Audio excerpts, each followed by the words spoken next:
Good evening, everyone, and welcome to the official ARK podcast, number 251. My name's Coach Brad, and I'm here with the core team. Your host tonight, as always, our amazing leader, Atlas. The floor is yours, sir. Hello, folks, and welcome to today's podcast. This is Sunday, July 9th, and we're a bit pressed for time. I'm in a meeting working with some stuff on Alex in the background as well. So we're going to do it a little bit different today. We're going to go right into the drawing of the Spark Prize for today. And after that, we'll let Brett Nordin do his updates. Mistletoe is out today for the podcast, but Coach Brad will be manning the comms and breaking everything in order. We're going to have also the DeFi sessions with our very own crypto DeFi expert, Mr. Z, after that, but I will not be able to be present. So please do excuse me for today. But as we always do, we never miss a single podcast. We are going to do the drawing. We're going to have our Spark Prize winner as well as our MVP. The Spark Prize pool is 771.70 ARK, a street value of 277.57 USD. 10% is going to the MVP. So let's go right ahead and find today's lucky winners. Here we go, folks. And then we'll turn it over to Coach Brad to run the rest of the pod.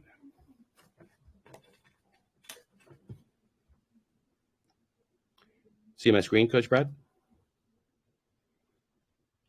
We see the ARK background, so no Spark screen. 1 second, sir. There we go. Perfect.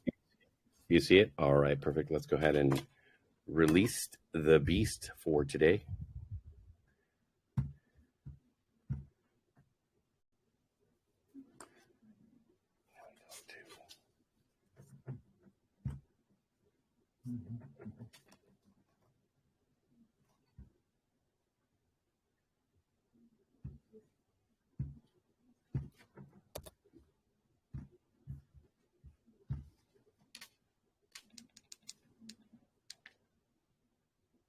We apologize for no music and sound effects today. We are not in the studio.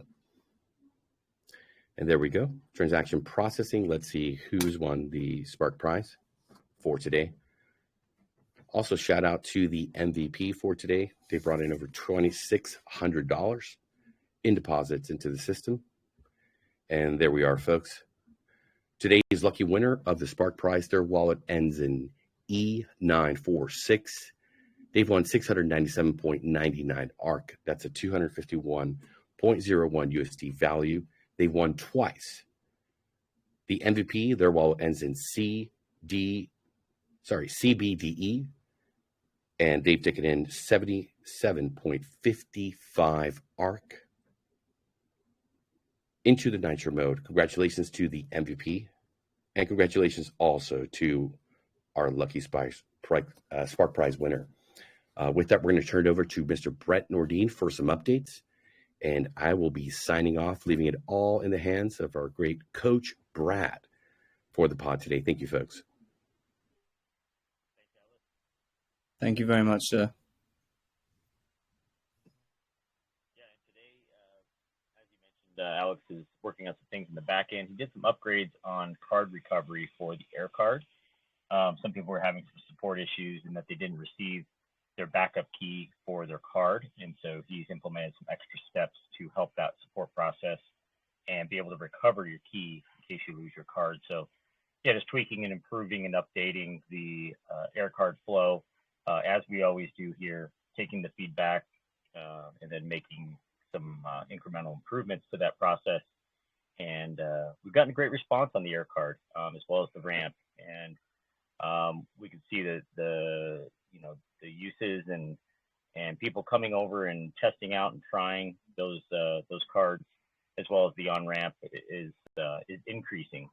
But we know we've got to get out there and do our AMA tour and talk about the utility. So when we have the Terra card, ARK Lite is in place, and we're ready to start talking about the utilities and how we're going to bring revenue back to the system. I think we'll see those numbers improve greatly and be able to start sending money back into the ILC and help support the price. And I know it's everybody's, kind of teetering on waiting and waiting for that revenue to really kick in, those utilities to grow. We know we've got the DVPN and the cloud storage solution, password passkey management, and we're hoping for also a privacy email solution as well to be coming down the pipe, all within Q3. And we've got some great meetings coming up on Monday with our privacy dev team to help move those things along quicker. And we've also got some meetings in-house here with Mr. Green and Alex as well regarding the ARK Lite, and that's all kicking off tomorrow. So we're looking forward to a big week. Going to be really busy on the development side, molding the clay on the ARK Lite, and then also moving those utility and revenue generating sources forward even more. So that's about it from my end, Brad. Unless there's something else you want to make an announcement on as far as contests or anything like that. That's pretty much wraps up the dev update for the weekend. Great updates. Thank you, Brett. We will, if no one's got any questions, we'll move the podcast along and get into giving away some free crypto and talk about the competitions we've got running at the moment. Sounds good. Thank you. Awesome. Okay, so let's give away some free crypto.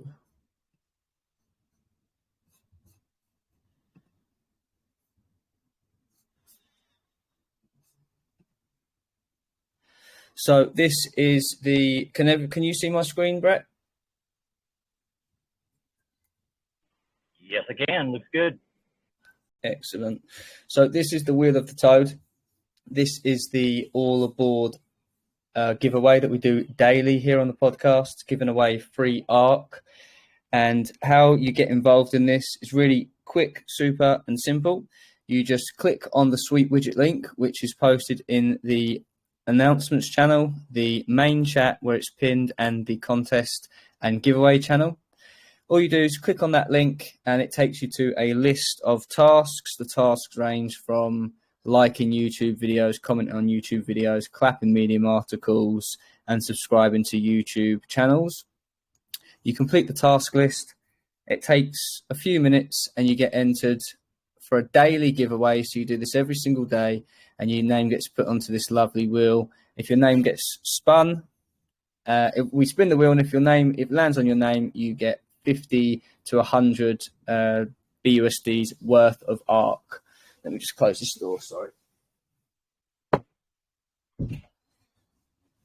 It's absolutely vital to the growth of the project. It helps the content creators with the algorithm for their channels, taking the time out of their busy schedules to make content for ARK.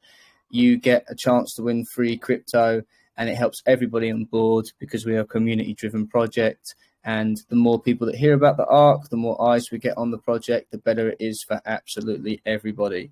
So we do ask you, if you haven't already, please get involved and be in for a chance to win some free crypto on a daily basis. So good luck to everyone. We have no sound effects this evening, but we will just have to spin the wheel as is. Good luck. Here we go.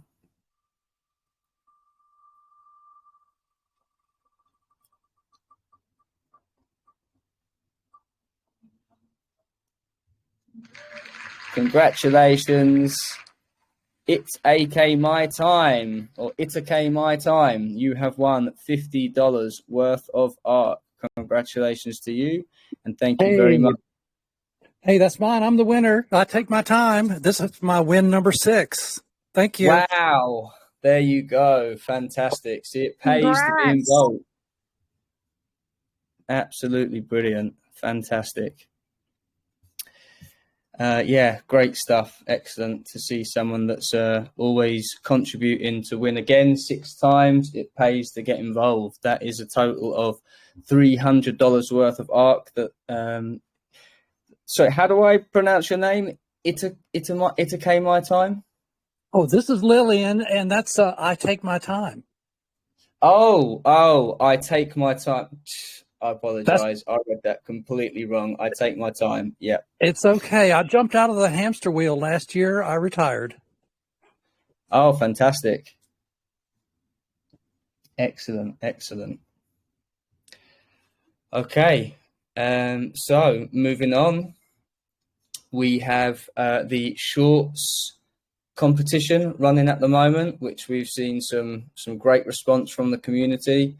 We also have our first weekly winner of the shorts competition. But before we announce the weekly winner, let's go through the daily shorts for today. Let me reshare my screen. I should have left it on.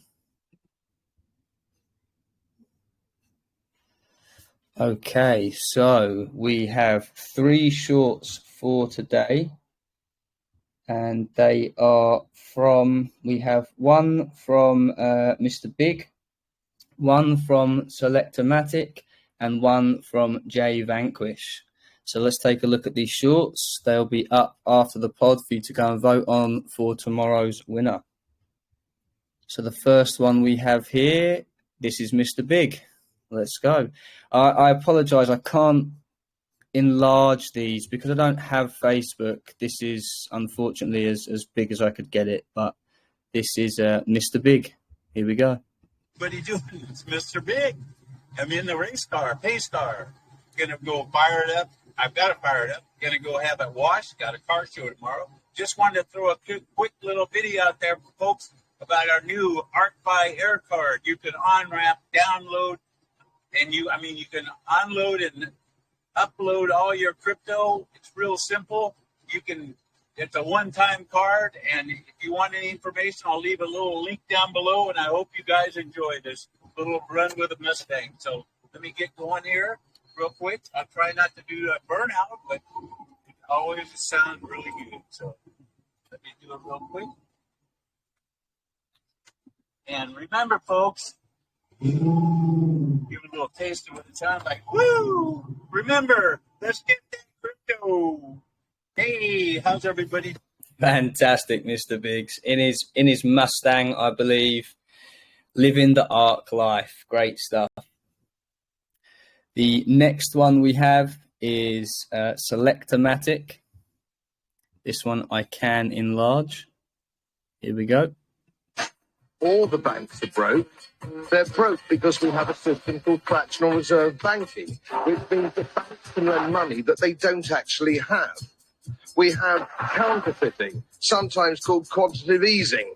It's central banks that manipulate interest rates. When banks go broke through their own incompetence and chicanery, the taxpayer picks up the tab. It's theft from the taxpayer.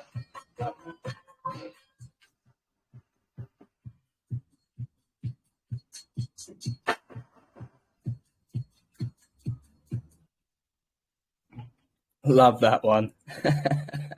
Great stuff. Absolutely great stuff there.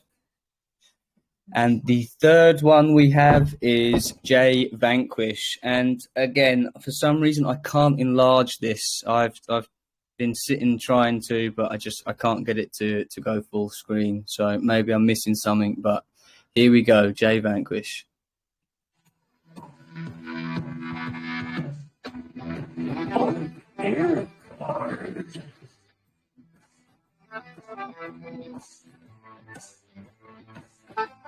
The fastest and safest way to operate your crypto. Register anonymously. Load your air card with crypto.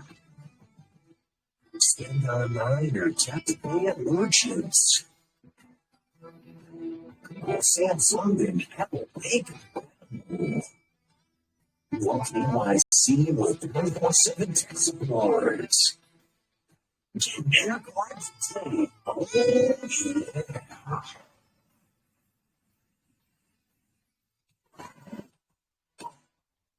Great stuff, Mr. Vanquish.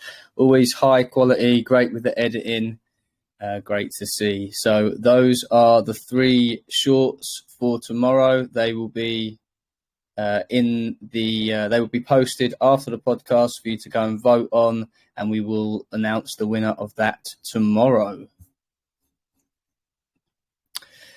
So continuing with the shorts competition, we've had enough shorts to cover 7 days now. It's been a little over a week, but we're starting to see a great flow of content coming in from the community, and we have our first weekly winner.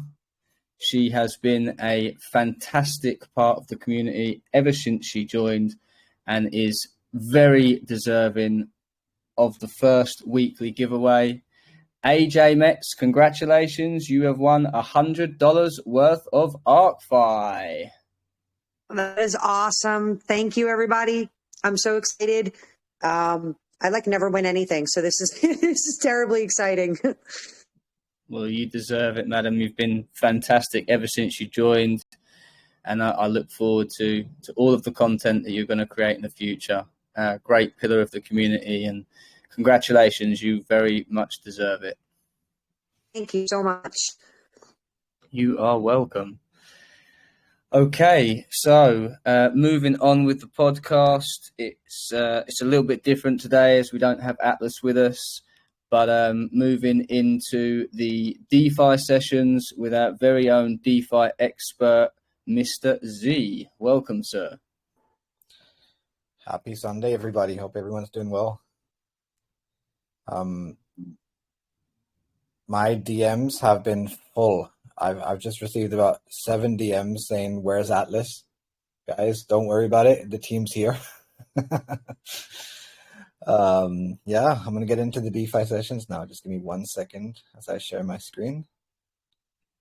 Just to reiterate for anyone that wasn't here at the beginning of the podcast, Atlas was with us. We drew the Spark reward, but he was in an important meeting, so we just did a quick introduction. He drew the Spark reward, and he has continued with this meeting. He will be back tomorrow as usual. Absolutely. It's a busy, even on a Sunday. We have so many meetings, so many things to hit, but we'll be back to normal tomorrow. It's been a quiet one today. The price action for Bitcoin stays at around 30,200.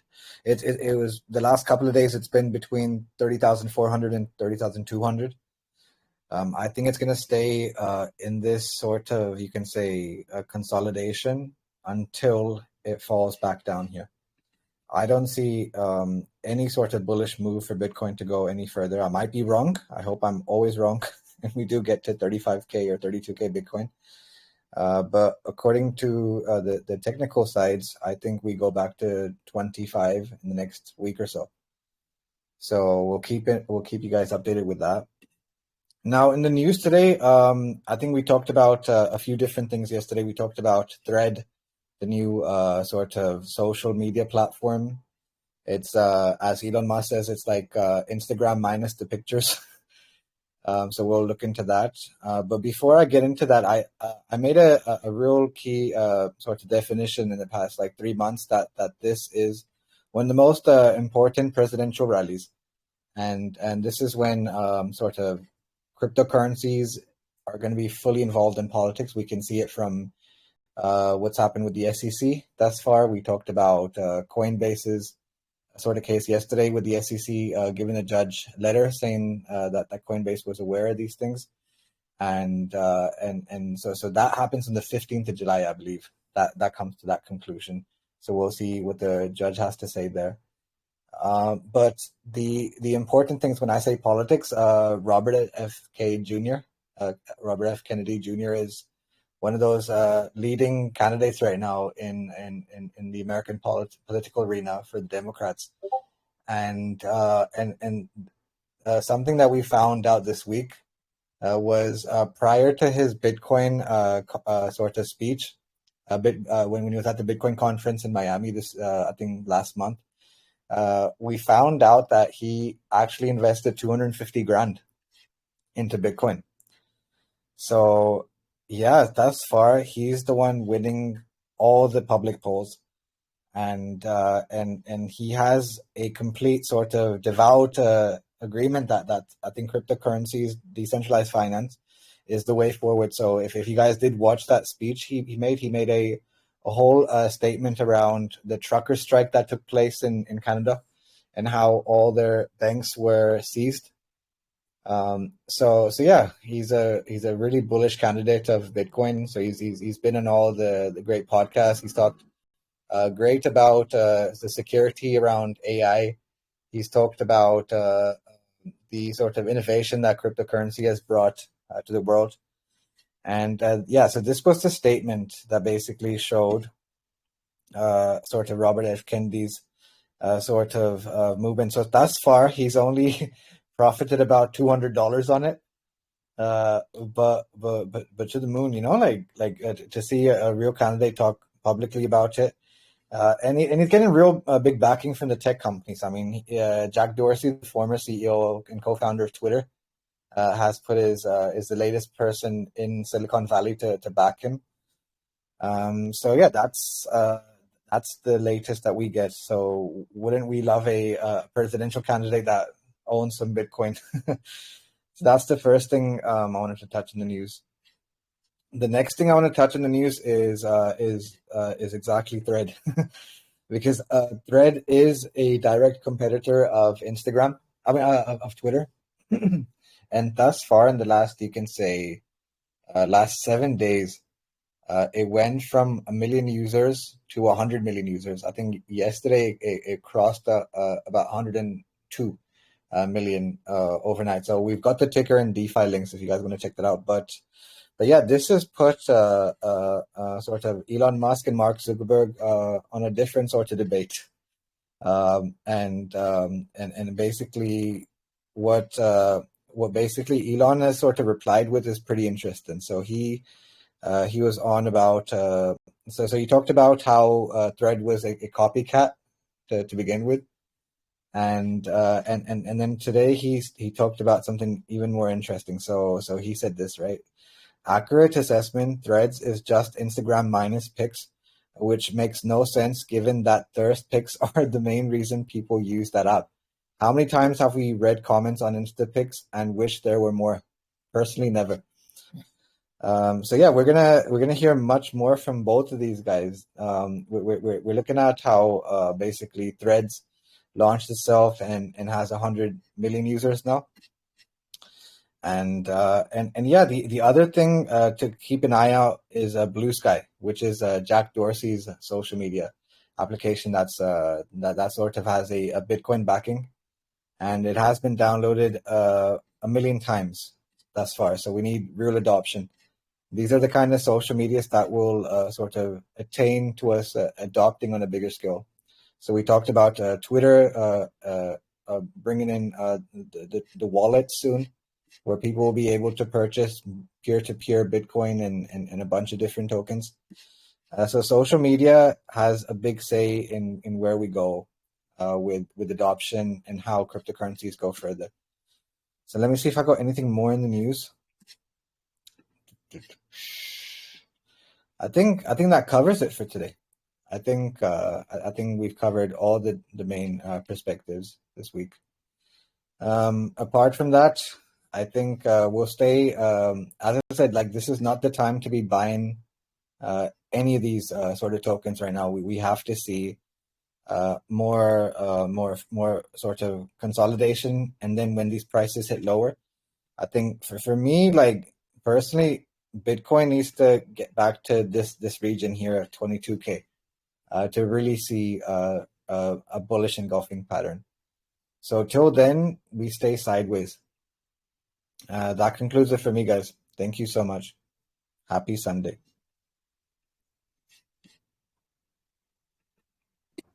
Great stuff, Z. Thank you very much.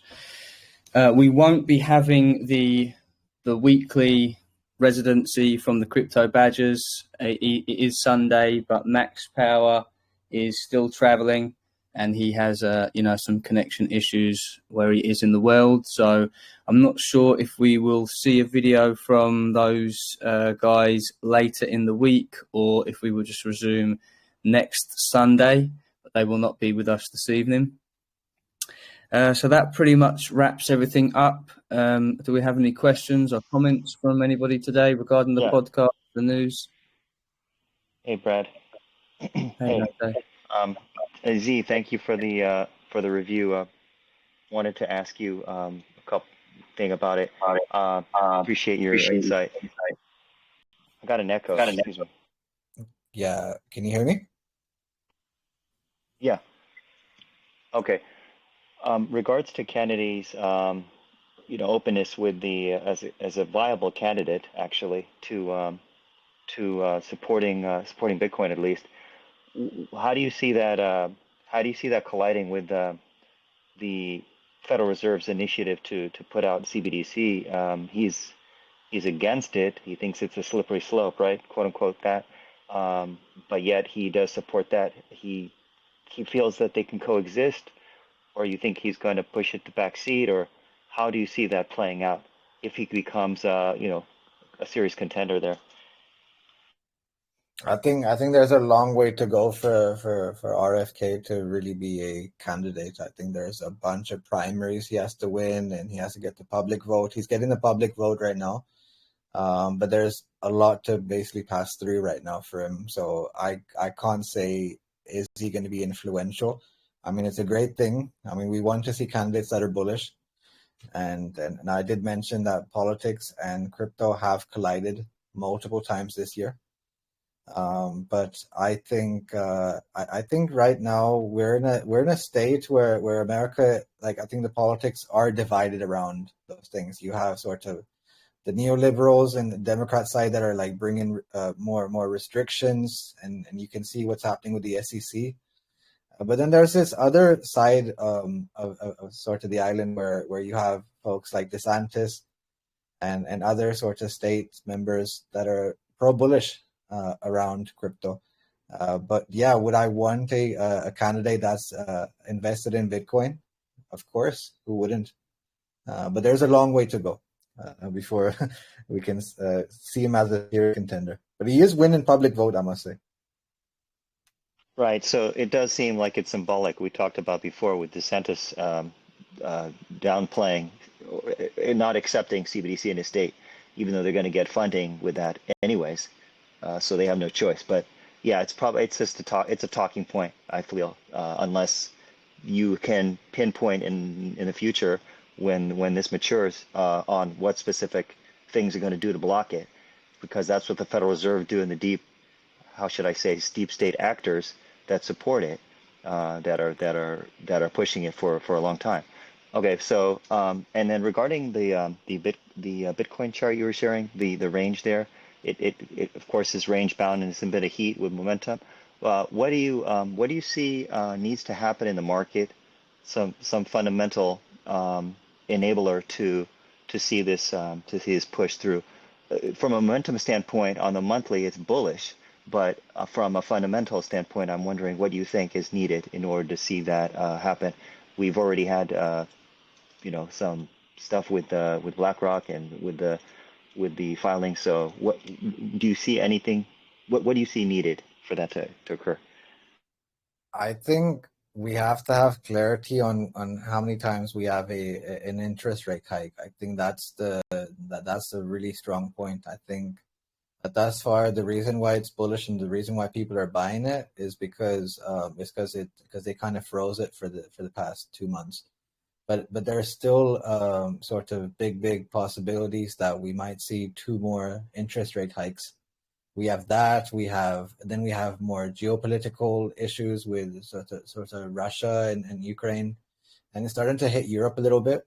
I must say, we have Germany.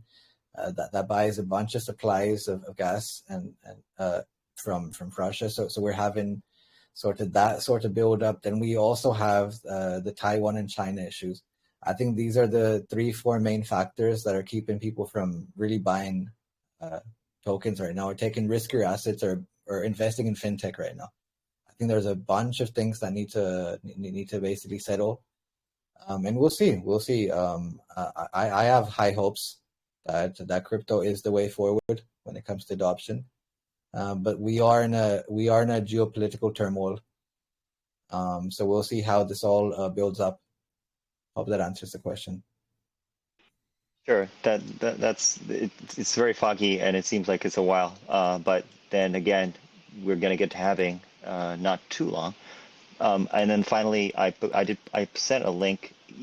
This is regarding FedNow. Were you able to learn about that, the timing on it? Because it's back on track, and a lot of banks are now in support of it. Like 41 banks and service providers are going to be launching with it. It appears on your DM. Yeah. No, I'm looking at it right now. So Fed says 57 firms set to use FedNow instant payment after late July launch.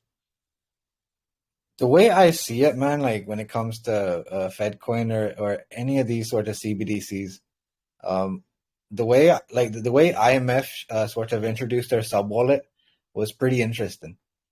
Where it had sort of, you were able to sort of plug in with CBDCs and other crypto assets.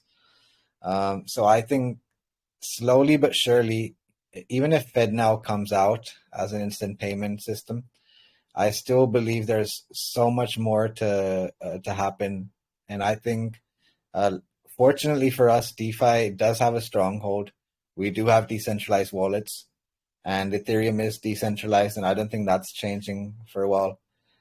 But yeah, it's as I said, I haven't got much to comment about this other than it's speculation right now. But we're always going to have alternatives compared to CBDCs or the FedNow instant payment.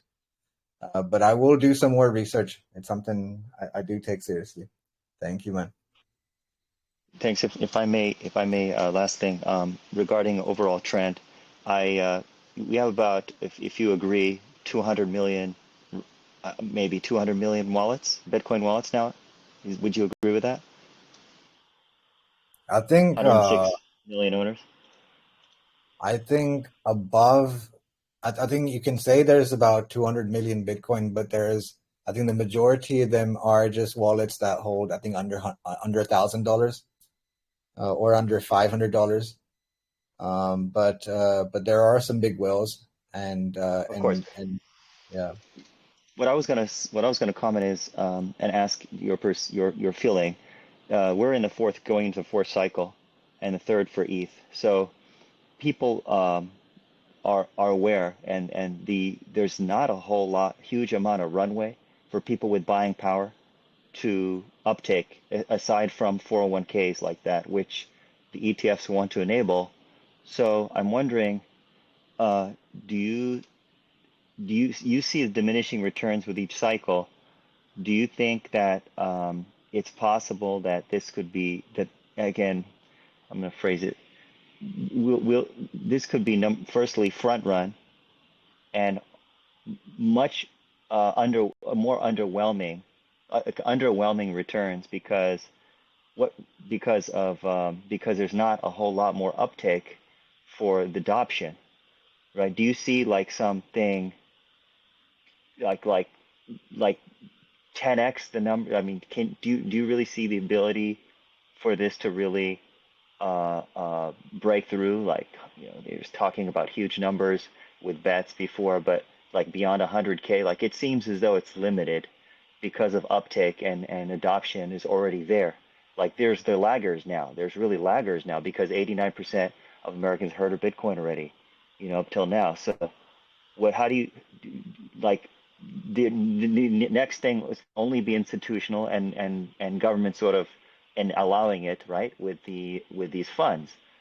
So what do you think how do you think that translates into a potential price of Bitcoin, like with adoption? Like, do you think it's going to be limited? And how do you see that play out?